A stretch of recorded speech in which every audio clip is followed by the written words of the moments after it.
Corisande, it's great to be back again having another conversation, and there is so much to unpack in this conversation. I think what we want to do is really strip it back and talk about the foundations of manifestation, how we started, what advice we'd give, for anyone who is starting or wanting to polish up their manifestation game. But first, I just want to say, and I'm sure you'll have a few words, it was absolutely amazing to see all the comments, the emails and the messages that we had from everyone who tuned into our last conversation. It was completely unscripted. We didn't know where we were going with it. You definitely didn't plan to get emotional. Maybe you just want to share a couple of words first on that, and then let's dive into it. Well, I think what was amazing is that I felt like when I was talking about it, like I was talking to definitely a younger version of myself, which, it's so interesting because I had so many amazing messages, but there were definitely 4 or 5 that really stuck out to me. And they were women saying to me, this was just normalizing something that I felt, and, making this like a completely normal situation rather than it being like a, kind of something that you feel like you're dealing with on your own and that no one else is going through it. And I think that where it came from for me is that in that moment, all I was thinking about was Corisande, who was struggling. And I didn't think about anything else. I hoped that somebody would take something from it, but I had no idea that people, would be reaching out to me and saying how much it helped them. And I think it's really interesting because, when I was struggling, I was searching constantly for that relatability. That's all I wanted, was somebody else to say, I have been there myself. Or, what you're going through is completely normal, and just kind of almost giving you permission to just breathe and take that moment for yourself. So the fact that I was able to achieve that for me is beyond anything that I could have absolutely only have dreamt of having that impact. And I just want to thank all the women that reached out to me. Not just women, but, particularly the women that reached out to me, because I'm hugely grateful, because it is a huge thing. Putting that vulnerability out for me was very, very alien. In fact, I said to you, let's cut that bit out, didn't I? You did. I actually wanted to cut that part out, only because for me, I found it really difficult just talking about myself. I didn't want to make it about me. So if anyone took anything from it, I'm just so happy that, it was something that we could all share together. So thank you. Thank you to everyone, because we it's the one thing that I will say, it's not that we're ignoring anyone. It's quite overwhelming how many messages we do get, but I just want everyone to know that they're heard. Oh, they are so heard, yeah. And thank you. Definitely. But on that, actually, I do want to just dive a little bit deeper into that area for you, that darkness that you faced after giving birth. Because I think how this relates, and I just want to start by saying authenticity. So if everyone goes and Googles the emotional vibrational chart, you'll see a chart of different emotions. And emotions move and resonate at different vibrational frequencies. So you'll see at the lower end of the scale, you have fear and hatred and grief, for example. And at the top end of that scale, you have love, peace, and joy. And authenticity isn't on there. But there was this great experiment done in a Faraday cage where they asked people to be completely themselves. And when they were detecting the electromagnetic sort of broadcast from those individuals, when they were being truly authentic, they realized that actually vibrated higher than love, which I thought was really interesting. And that's why I sort of encouraged you to post that video, because nothing beats authenticity. And on that, talking about authenticity, everyone faces their own version of trauma. We're all human beings. We can't help the natural rhythm and cycle of life. One of the laws of the universe is the law of rhythm. So you can be doing all of this manifestation work, all the meditation, all the journaling, and still be faced with some form of external trauma. Oh, yeah. Whether it's a family member passing away or just something unexpected that catches you out of the blue. And that definitely happens to us. And I think a great example of that was exactly what you faced once Humphrey was born. So for anyone listening, now knowing all the tools you have, could you just talk us through what you did when you were in that dark place, and how you were able to come out the other side? Well, what I realised very quickly is after I'd given birth to Humphrey, I realised in that moment how easy it is for something to completely throw you off balance. It's almost like you're walking down a road that's very familiar, and it's things that you see every day as you walk down this road, and then suddenly something just pushes you off the path. And you're on this unknown road and you don't recognise anything on there. And so I thought, right, I need to get back to the familiar. So for me, it was all about just getting back into my own head. So recognising the thoughts that I was having. So that was the first place for me to start. It wasn't, right, I've got to get back into a routine. I've got to be back to that version I was before. No, I said to myself, right, what thoughts am I having here? So what is actually slipping by my awareness? And I noticed that it was a recurring pattern that I've suffered with, pre doing this work. Was a big thing for me, was always kind of like anxiety, worry, doubt.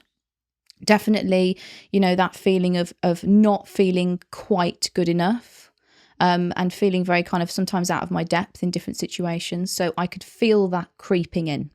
That self-doubt, that worry. So I just recognized those thoughts, and I would actually write them down. So sometimes I would just sit, and I remember actually I had like a pad that I'd just shove on the side, and I sometimes would just write whatever was in my mind. And then I would read it a day later and I'd think, right, I can see a recurring pattern here. So I thought I've got control of it. If you're recognizing a thought pattern, you have control of it already. So you're already succeeding. If you are noticing a thought pattern, if you're noticing that you're worrying, and you're noticing that you're in fear or stress or anxiety, if you notice it, you're already winning. So I thought, right, I haven't fallen unconscious here. I know it's happening. So that's a great step. So I sort of had this feeling of like, right, I have control of it again. And then from there, it would be, okay, so what moments during the day could I do something here for myself? And that could be anything. That could be just sitting just for maybe 5 to 10 minutes, just with my own thoughts, catching the thoughts that were coming in and maybe just reframing them slightly, and just really being gentle, as if you are exercising for the first time. You don't go straight in and do like a huge run, or you're not straight back to the gym doing like 5 days a week. It's just very, very slow steps. So after that, recognizing for me anyway, was journaling was so helpful, because I was able to see what was occurring each day in my mind. And I think being able to look at it and view it almost makes it look ridiculous. In your head, it feels such a huge thing. You feel like you're dealing with it alone, and it feels like a block is getting bigger and bigger and bigger and bigger. Whereas when you write it down, I feel like you can observe it out of your body, and you can actually look at it and say, this is actually ridiculous. This is all like, thoughts that aren't real. These are, things that, belief systems that are, they aren't true, and you're able to reframe it. So that reframing process was for me the absolute first step. And I think you and I were talking about this the other day, weren't we? We were saying that if you're able to recognize those thoughts, you're already, you're already winning. Yeah. What you've just shared is so powerful. And I want to tie that in with anyone who's starting out with manifestation. Most people think that with manifestation, which is the deliberate act of bringing something that you desire into the physical world through thinking, feeling, and action, that you focus on what you want. But it's very hard to do that. And a great example of that was the trauma you were facing. The actual true place to start is self-observation, which you've just beautifully explained through journaling. And the reason for that is, when you were able to just write down the internal dialogue, what we then use is the analytical part of our brain that sort of looks and reasons and goes, well, that's not true though. But why do I feel like that? And then you regain power. And I've spoken about this so many times, but if you understand I don't want to go too deep here, but on a quantum level, the observation, which very simply just means looking at something, the awareness of something, turns energy into physical reality, and all things physical in this reality are part of that energetic field. then in order to attract or manifest something, it starts with observation. So my advice to anyone starting with manifestation is, first, slow down. Walk before you can run, which is really annoying to hear, especially if there's something that you really desire. But actually understand that in fact, ask yourself this: what is my current observation of reality? And just as you said, Corisande, that your observation was one of worry, fear, anxiety, worthiness, you stopped, you detached that, you became the observer, and you looked at it by writing it down. And that's exactly where I would recommend everyone start, that you become almost the fly on the wall and you watch yourself. That's what I do with all my clients for at least those first couple of weeks. How am I thinking day to day? Because you are not the thoughts. That's the default mode network. You're separate from it. Write it down. Even go into a silent meditation. I know it's tempting to go and do a guided meditation where I could guide you, but just sit in that meditation and just observe what comes up, what thoughts are in your head. And then as you do that and you start to see what those thoughts are by writing them down or seeing them in meditation, you can then start to rewrite that program.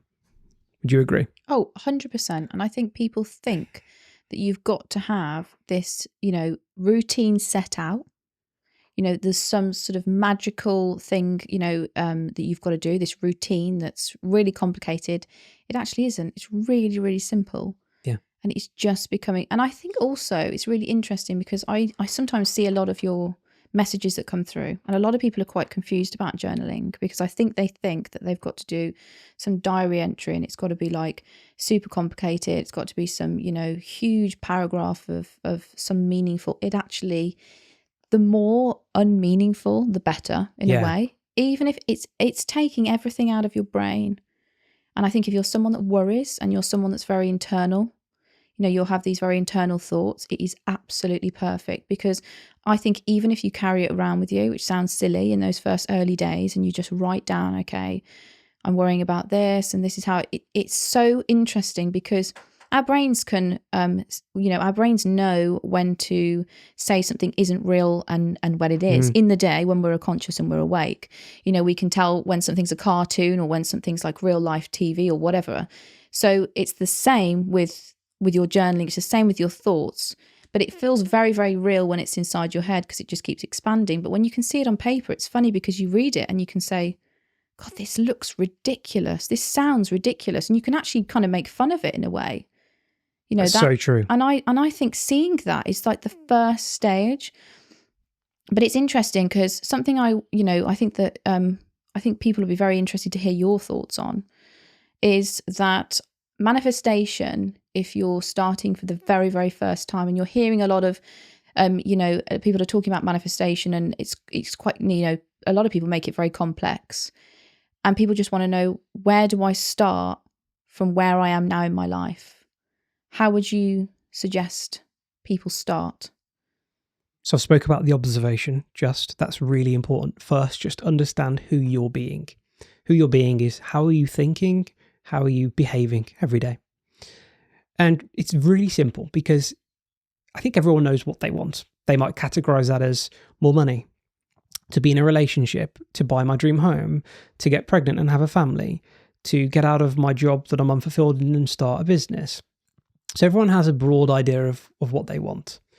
But first, you've got to just understand, are you being in alignment with that? So very simply, one of my first ever desires was to have more money because I always felt like money was just something that always, I could never quite hold on to. I had money and then I'd lose it. I was always in debt. It was just one of those vicious cycles for me. And I knew that I wanted money, but by using observation, I knew that I wasn't an abundant person. And what do I mean by that? I didn't think abundant thoughts. I like to imagine money, for example, as a being. So not male or female. I'm just trying to imagine money as a friend, an energetic friend that's always with you.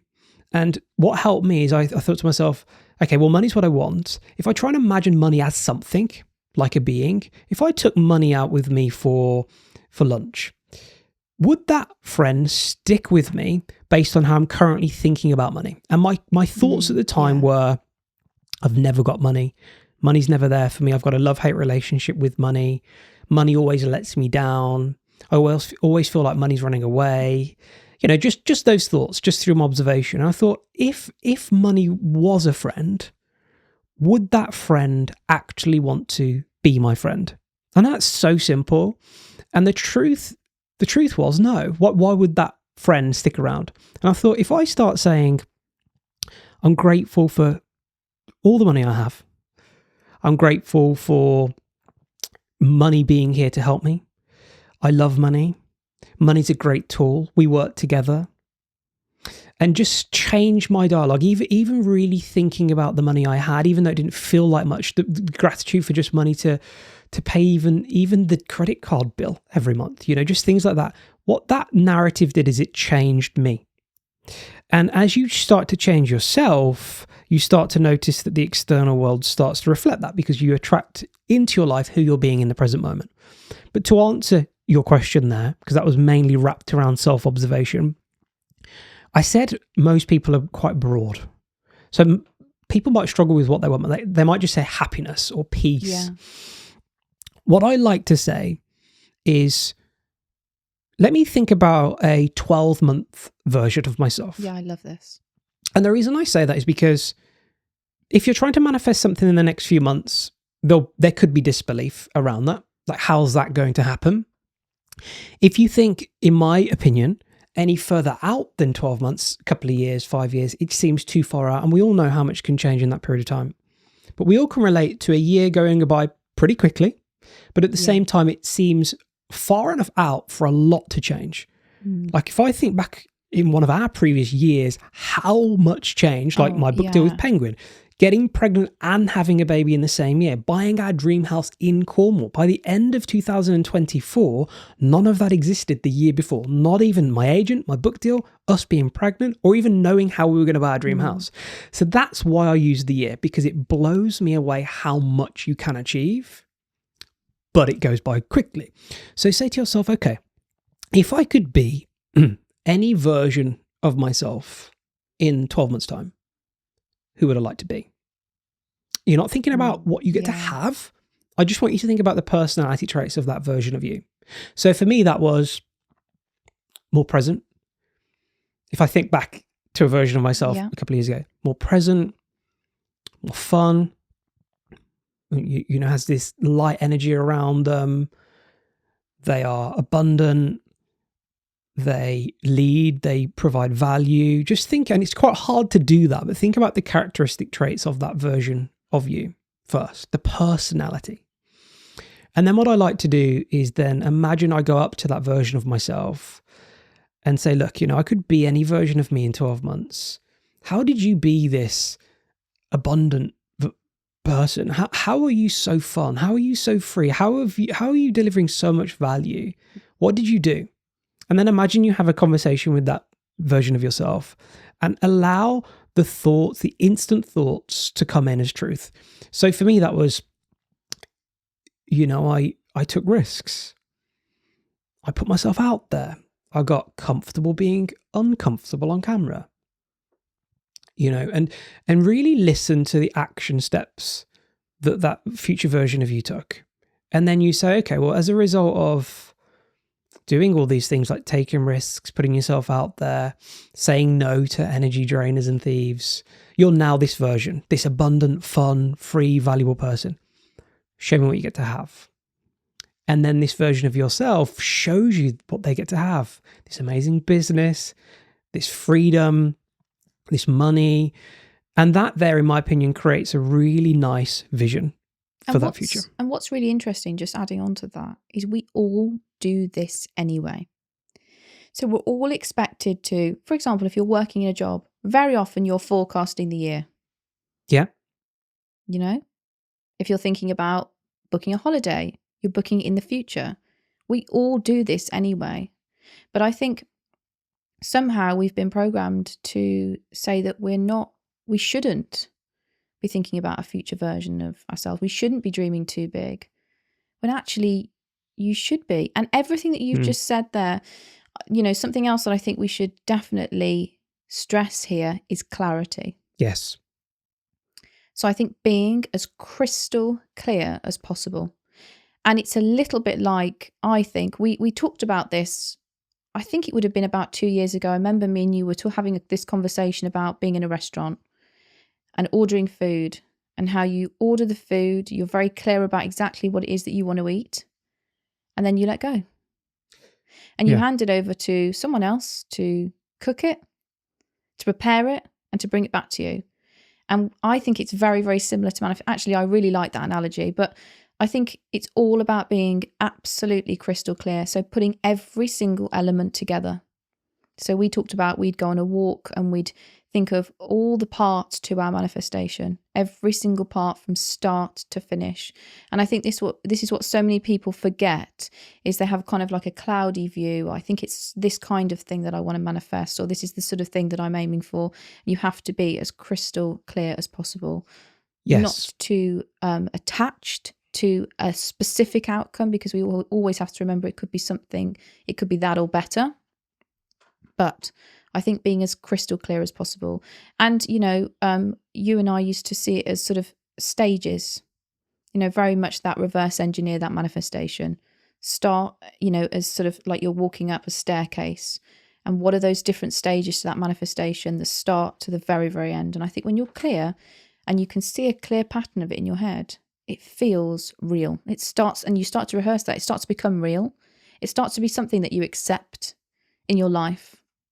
I think that's a really important thing to remember as well, is that clarity. I completely agree. And I think it starts by, don't ask yourself closed questions. No. Ask open questions. What does that version of me look like? Explain in detail. What does money really mean to me?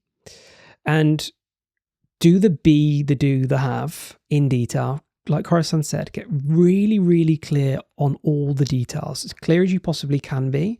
And then what I like to see happens, or what I think in my imagination happens just from understanding quantum physics, is that I like to imagine that we have an infinite amount of frames of reality, and they're waiting to be rendered. Try and imagine like a video game, like they're rendering into reality.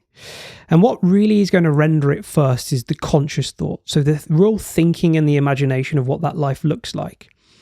It's not then down for you to manifest the specifics of it happening, but to at least take action towards that one frame. I think what's not spoken about enough in manifestation is action. Absolutely. And I want to talk about that, because when you get clear on who you want to be, and then you ask that future version of yourself, what did you do? Listen to what they say. So for me, it was take risks, get yourself on camera, put yourself out there. If you want to be an expert in the field of manifestation, read all the books, go deep in meditation, explore the out of body state. So if you want to have more money, well, okay, are you good with money now? Like, could you hold that money? If you want to be abundant, do you think like an abundant person? I didn't. So I went and read every book on money, the psychology of money. I will teach you to be rich. I understood the stock market, trading. These are all things I didn't understand previously to being abundant. So action, conscious thought plus action creates that render, in my opinion. So when you start thinking and dreaming and visualizing like that future, and you then start taking the action steps, and this isn't forced action, by the way, this is aligned, inspired action, because it's in alignment with that vision. You're listening to what that future self told you that they did. As you start just moving, like, right, okay, intuitively, I've seen this book, I keep seeing it, it's called The Psychology of Money. I'm going to read it. So as I read it and I started to rewire my brain around, oh my God, money is actually really simple. Especially understanding what abundant people do. So as I started to do that, then what started to happen is synchronicities started to appear outside of me. Abundant opportunities started to happen. I made sales in my online business and replaced my corporate salary. And those things manifested as a result of me being abundant. And I think there isn't enough talk about taking aligned, inspired action. No. I think this is what a lot of people struggle with. Is they say, okay, so I'm setting an intention and then I'm waiting for it to come to me. No, because, you know, if you had have wait, you know, you couldn't just wait for a book deal. There had to be a level of action. But so many synchronicities and signs and opportunities came your way as a result of you taking that action. And I think something that we have to talk about here is the letting go and surrendering. Because this is something that I will admit here I struggled with. I do still struggle with so much. You're incredibly good at surrendering and letting go. You're incredibly good at setting an intention and almost, you know, trusting in the universe. I would say I'm 75% of the way there. I still want to control it. I still can't understand once you've let it go. What are you doing with that? And I think so many people want the answer to that. And I think that something that would be very interesting to hear from your perspective is, what do you mean by surrender and letting go? Because so many people think that's it, you're waving it goodbye. So I think we can give two really good examples here from my perspective of how I do it, but then how you do it too. Yeah, because definitely. I think for a lot of people that struggle with it, you're going to relate a lot more, because for me, I've been doing it so long, I understand almost the science of it. Yeah. I'm going to give the first example with my book deal with Penguin. Look, that was the ultimate dream. As a kid, seeing the little penguin on books. But I had no idea, absolutely no idea how to start. I thought, oh, you just write the book first. You know, I knew it was about manifestation. I didn't know exactly what. The one thing I did hear online, a couple of things. It's unlikely now that you can go straight to a publisher. You need an agent. And you'd hear something crazy like 95% of writers never publish anything. And I thought to myself, firstly, I'm not going to listen to that stat, because if I take that as truth, that will manifest and I'll be one of those percentage. But I do understand, it makes sense to me that I need an agent. Okay. So I did the whole, who do I want to be? What did they do? And to me, it was obvious. Okay, well, first, let me reverse engineer down the book deal all the way to, well, for me, I think that the best chance I'm going to have to manifest an agent is Instagram. And at the time, this was end of 2022, I hadn't even started posting on Instagram. I think I had less than 1,000 followers. I know I've shared this story before, but I even thought, I need a mentor, really. So I reversed the agent to the mentor. And then I thought, first, actually, I need to build a following here. So what I did was I let go of the book deal. I let go of the agent. I let go of the mentor. I still rehearsed that in my meditation, but I actually just took action every single day consistently. If you look, I've never skipped a day, and I just posted something valuable, not to make money, but just to try and help people. And as my Instagram exploded, then someone reached out called David. Long story short, ended up becoming a really good, great friend and a mentor. But then again, I knew pitching to agents, it wasn't down to me to manifest that. I just had to do what David told me, refined my message, refined my proposal, listened to my mentor, took inspired action in alignment with what he said, and allowed him to then pitch it for me. And that's the surrender. I'm not chasing, I'm not phoning and hounding agents. I'm letting it go, and I'm just going to still show up every day. I'm going to still visualize it. I'm going to still practice. You still post on social media, and that's how it manifested. And I should just say, though, I think when we talk about David, he's like a guardian angel. I always see him like a guardian angel, somebody that appeared in our life, and I think he he's somebody that I will remember for the rest of my life. Yeah. But I think what's really interesting about what you've just said, neither of us could have predicted David. No, he came out Neither of the blue. of us could have predicted that chain of events. But that was the surrender. You see, I wasn't trying to, I knew it made sense to me that, look, I've never written before. I actually didn't think I was that great at writing. I have a newsletter still to this day, which I love and adore. People said, they found my newsletters valuable, but I remember being at school struggling in English. It was never something that came to me that naturally. And that was actually a limiting belief in my head. And it was a big, scary world, the publishing world. And it was a dream to write a book. But there's that inner child struggling in English, thinking, who am I to publish a book? Especially with someone like Penguin. So it made sense to me that I needed to try and find someone that could help me, like a teacher or a mentor. Now, there's two types of action. I could have forced it. I could have gone on Google. I could have tried to have found a mentor, but I trusted the universe, and that's the surrender. I set the intention. It was clear to me, and I just showed up. I wasn't looking for the mentor. I just knew he or she would come. And so I took aligned, inspired action, and the surrender is allowing that in. And that was how I manifested the whole book. But you struggle with that. And I think a great example, I'm going to fast forward here to when we bought a house in Cornwall. Yeah. Because, well, firstly, I'll start at the end and reverse back. When we picked up the keys, we went into the agent, and she said to us, that is one of the quickest transactions that I've ever put through. I can't believe how flawless it was. It just blew me away. She said how quickly it went through. She said, did you manifest it? And I said, it's funny you say that. I said, type my name in on Instagram. And she said, oh my God, you're a manifestation coach. And I said, yeah. I said, we manifested the whole transaction in that amount of time. But you struggled with each sequential step. And I think the big one here was we put the offer in on a Friday afternoon. We didn't have our offer accepted until late Monday or Tuesday morning. Tuesday. So we had to wait over the weekend and everything else. And you just could not understand letting go there, could you? No. Because you were saying to me over the weekend, Matt, you've got a phone, you've got to chase. Yeah. First thing Monday morning at 9:00, Matt, why have we not heard? Get on the phone. How did then you, in that moment, handle surrender? When in your nature, you wanted to do everything you possibly could to force an outcome. What did you do? It was really interesting because I get tested permanently on this. So this comes up all the time in my life, and it's a constant test. And I remember it so clearly. I think you might have been out, and it was getting to the end of Friday. And I was looking at the clock and I was thinking, we're not going to hear now until next week.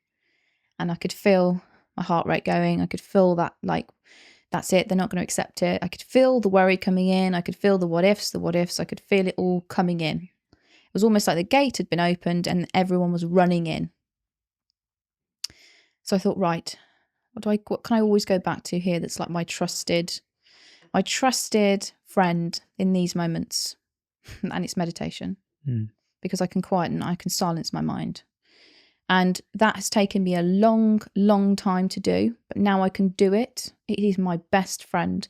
And I was saying to you the other day, actually, in the car, that I feel I used to do this, and this used to be my internal dialogue. If I'd had a stressful day at work, or if something stressful had arisen in my life, I'd always say, I need a spa day, I need to go and have a massage. And that would be how I would switch off, would be almost running away from the situation and just completely and utterly having something that would stop it. This is what meditation does. It gives you that toolkit in these moments where you can't silence your mind, you're really struggling, you're fighting that voice in your head, and you just need to shut it up. And at the time, I'd started doing, which was because of being pregnant, and I thought it would help me during the birth, was transcendental meditation. For anyone that is interested in this, I would definitely advise you go and read up on it, because it is amazing, particularly if you're someone that struggles with internal thoughts. And I had been doing transcendental meditation for a few months, and I thought, right, I'm going to use it. This is when to use it. And I remember the lady that taught us, who was amazing, said, use it in those moments. When you're sitting in traffic and you're stressed, when you need something to happen and it's not happening as quickly as you hoped, if you're nervous, if you're anxious, any of these times, do it. So I sat on a beanbag. I remember thinking, I can't shut this voice up in my head. And I sat there and it wasn't going. And then all of a sudden, that's it. They're not going to accept the offer. It's over. What are you going to do? You're giving birth in a few months. You need a house. Yeah. Clock was ticking in my head. And then all of a sudden, sitting there for 10 minutes, silence. And I was able to really get myself back to that place, which for me was like imagining the future, seeing us there, seeing our little boy running on the garden, on the lawn, feeling the sun beating down on me. I now have that. that was happening to me only last week when the sun was shining here, and then I looked around in the garden and I thought, I imagined this in my meditation. I imagined Wow. this moment, and it's now happening. And what I just want to say is, it isn't saying that you cannot have those feelings of want, of that Worry. passion, that, really not, struggling to let go. It's how can I work with myself and my brain here? And that is finding something that allows you to switch off, to reframe, and to move that thought somewhere else. It's not about saying that you are never going to have that feeling of struggling with surrender, or, wanting something, or feeling anxious that it's not going to happen. That isn't real life. It's about working with your brain, working with yourself here. And if you can find something that can silence those thoughts, even just for 10 minutes, and let go, guess what? It happens. Well, on that, the beanbag and the TM, Yeah. it was Monday, and it had gotten to 4:30, and the Yeah. whole day you'd been worrying. It's not going to happen. They're not going to accept the offer. What are we going to do? I think it was sort of like 3:30, 4 o'clock. And I knew they closed at 5, Yeah. so I thought nothing's going to And happen I said again. to you, babe, go upstairs, do 20 minutes of TM, get out of the way. How many times can we all resonate with when we're in a conversation and we forget, oh, what was that person's name? Oh, what was that person's name? Oh, it'll come to me in a moment. And it comes. When we stop chasing the email that we're expecting and we stop checking our emails, it comes. Letting go is letting in. And I knew that in a way I was letting go, but Corisande wasn't. So it was sort of like creating friction through the day. So I said to Corisande, look, go and do TM. I'm already out of the way. Go and sit down. 10 minutes in, the phone rings whilst you're in TM. Yeah. And they said, congratulations, your offer's been accepted. And there was someone else also bidding. And that is what I mean by letting go and letting in. If you think what Corisande did in that moment, she talked about all those worrying thoughts, but by letting go and doing TM, I want you to imagine that she opened her energetic door wide open and she allowed the answer, the good news, in.